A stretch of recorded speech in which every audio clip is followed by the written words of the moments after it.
and that was a big goal for Sarah. And do you know how old Sarah is? She's 17. All rise.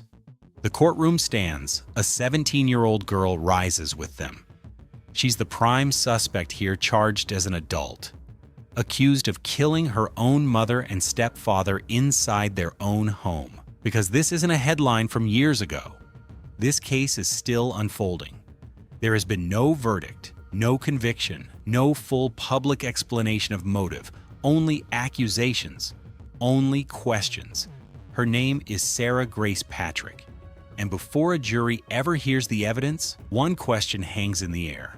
How does a teenager end up here? This is True Crime 24/7, where we break down real cases, real courtrooms, and the unanswered questions behind them. If you're not subscribed yet, make sure you do, so you don't miss our upcoming videos. Now let's go back. February 20th, 2025. A quiet morning in Carroll County, Georgia, inside a family home, and two adults are found shot in their bedroom. Kristen Brock, James Brock, mother and stepfather. There are no broken windows, no kicked-in doors, no sign that anyone forced their way inside. Their wallets are still there, their phones untouched. Nothing appears stolen. So if it wasn't a robbery, who was it? Inside that house that morning were only 4 people. 2 are now gone. 1 is 6 years old. And 1 is now sitting at a defense table facing 2 counts of murder and 2 counts of aggravated assault. Authorities say the younger child discovered the bodies. Sarah was the one who called 911. Imagine being 17 and making that call. What would your voice sound like? Would you be calm, panicked, in shock? Investigators listened carefully, because in cases like this, first impressions matter. At first, detectives looked outward. They searched for an intruder, a stranger, a hidden suspect, but they say they found no evidence that anyone broke into the home. And when there's no sign of someone coming in, investigators start looking at who was already inside. Months later, Sarah Grace Patrick was arrested and charged as an adult. She has pleaded not guilty. Bond has been denied. The trial has been delayed. And until 12 jurors hear every piece of evidence in a courtroom, the truth remains untested. If you were sitting on that jury, what would you need to see to be convinced? Because this case isn't just about what happened inside a bedroom. It's about what was happening inside that home long before that morning. And the first step in understanding this case is going back to the moment everything changed. We return to the quiet Carrollton home in the dark hours before dawn, and to the 911 call that shattered that silence, launching an investigation that would soon grip the nation. Before the courtroom, before the charges, before the headlines, there was a house just before sunrise, February 20th, 2025, Carroll County, Georgia. It was early, the kind of quiet that only exists before most people wake up. No flashing lights yet. No crime scene tape, just a normal home in a normal neighborhood. Inside that house were 4 people: Kristen Brock, James Brock, their 6-year-old daughter, and 17-year-old Sarah Grace Patrick. Sometime during the night or early morning hours, gunshots were fired inside the home. When first responders arrived, they found Kristen and James in their bedroom. Both had been shot, both pronounced dead at the scene. There were no signs of forced entry, no broken doors. Investigators would later confirm that nothing appeared stolen. Personal belongings were still inside: wallets, phones, everyday items untouched. That detail matters, because when there is no evidence of an intruder, the question changes. It's no longer who broke in. It becomes who was already there. Authorities say the 6-year-old discovered the bodies. Sarah called 911. That call would become one of the first pieces of the investigation. What was said? How was it said? What time was it made? In cases like this, dispatch recordings often shape early perceptions: tone, urgency, consistency. Investigators listen for everything. not to determine guilt, but to determine timeline, because timeline is everything. When exactly were the victims last known alive? Who saw them last? Who had access to the home? Who had access to a weapon? These are the kinds of questions detectives begin asking within hours. And in this case, there was something investigators could not ignore. The scene did not suggest a random act. No signs of forced entry, no ransacking, no obvious escape route. Just two adults shot inside their own bedroom. If you were standing in that home that morning, what would you assume? Would you think an intruder slipped in silently and left no trace? Or would you start looking at the people who lived there? Detectives canvassed the neighborhood. They reviewed available footage. They processed the home for physical evidence. And slowly, as the hours turned into days, the direction of the investigation began to shift. Not outward, inward. But shifting focus inside a family home carries weight. It changes everything. Because once suspicion turns towards someone within the house, the emotional stakes rise. And this wasn't just anyone. And this was a teenager, a daughter, a sister. In the weeks that followed, investigators continued gathering evidence, physical and digital. What they uncovered has not been fully detailed publicly, but prosecutors would later describe it as substantial. At that point, the quiet house before sunrise had become something else entirely: a crime scene, a courtroom case, and the center of a growing storm. But before any arrest was made, before charges were filed, there's another layer to this story that began unfolding quietly in the background. And it didn't happen inside the house. It happened online. In the days and weeks after the murders, reports began surfacing about digital activity connected to the case. Authorities have referenced what they describe as digital evidence, though full details have not yet been publicly released. But what has drawn attention is something unexpected. According to reports, Sarah Grace Patrick allegedly reached out to true crime influencers after the deaths of her mother and stepfather, encouraging coverage of the case. That detail alone shifted public perception. Why would someone connected to a tragedy seek attention for it? Was it shock? Grief expressed in an unusual way? An attempt to control how the story was told? Or something else entirely? Digital behavior in modern investigations often becomes just as important as physical evidence. Text messages, search history, social media posts, private messages. Not because they prove motive, but because they reveal mindset. In court, prosecutors have suggested that digital evidence plays a significant role in their case. They have not publicly detailed everything they have, but during hearings, they've described it as substantial. The defense has not yet fully laid out its explanation for the reported outreach or online behavior, and that's where psychology enters the picture. After a traumatic event, people react differently. Some withdraw, some speak out, some document their grief publicly. But when tragedy meets social media, interpretation becomes complicated. If you were at the center of a case like this, would you go silent? Or would you try to speak?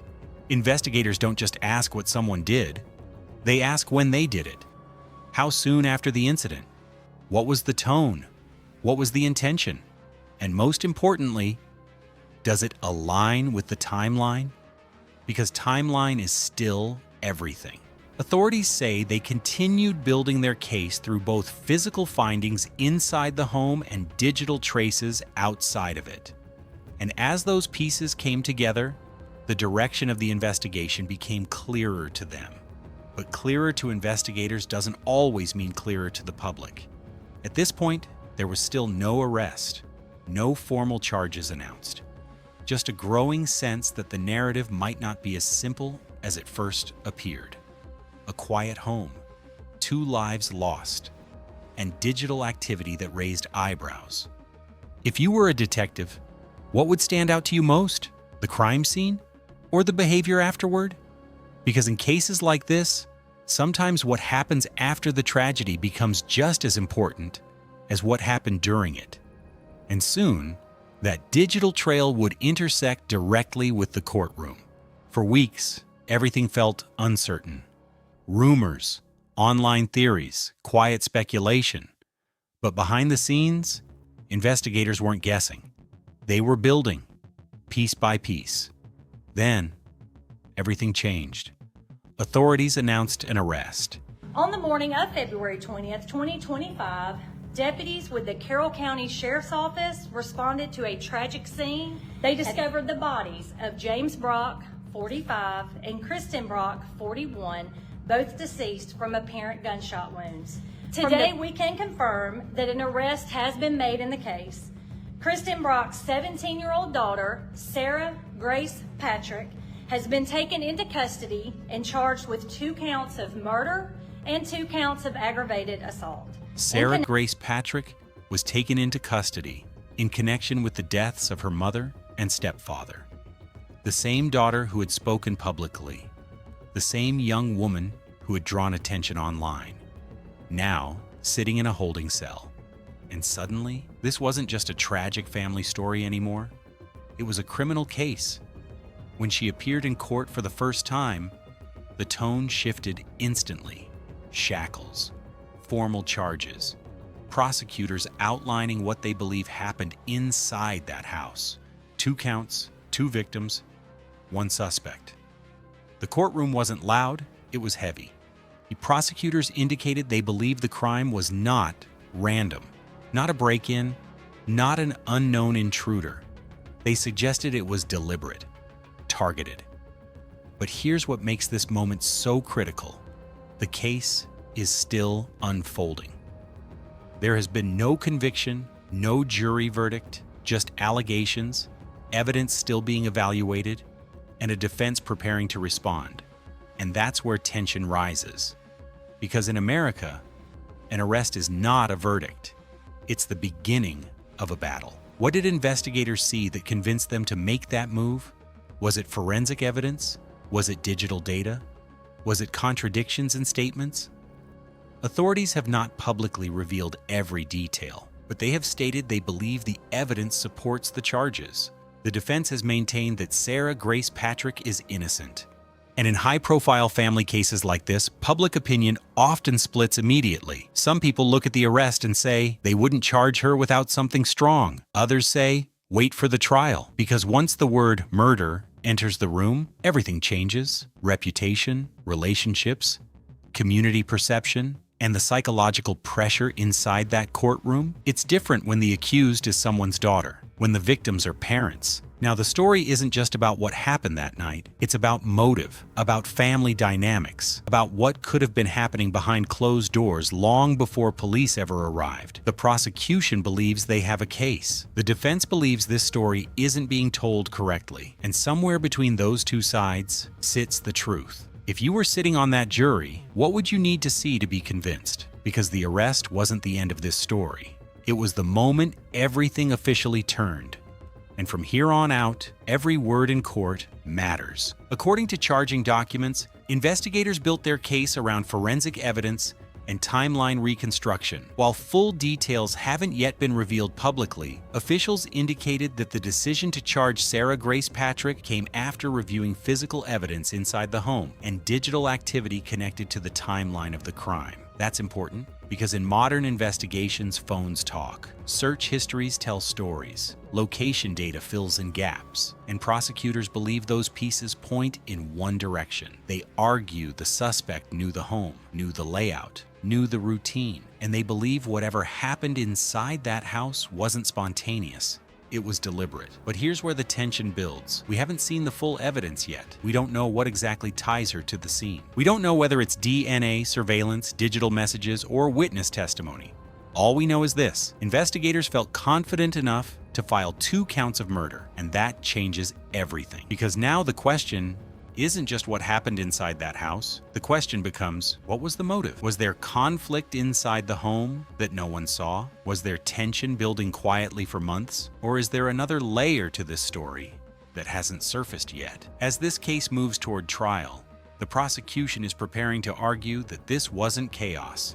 It was a decision. And if that's true, then the biggest revelation may still be coming. What do you think? Is the evidence strong enough for charges this serious? They argue that an arrest is not a conviction, that public shock is not evidence, and that speculation should not replace facts. From the defense perspective, this case may not be as straightforward as it appears. They are expected to challenge the strength of the forensic evidence, the accuracy of digital timelines, the interpretation of any statements, and whether investigators move too quickly. Because here's the reality. In high-profile family homicide cases, emotions run high. Communities demand answers. Police feel pressure to solve it. And sometimes, defense attorneys argue that pressure can influence how evidence is interpreted. We still don't know what the full forensic picture looks like. We don't know if there were other persons of interest. We don't know whether alternative theories were thoroughly explored. And that's exactly where the defense will focus. Reasonable doubt. That phrase may sound simple, but in a courtroom,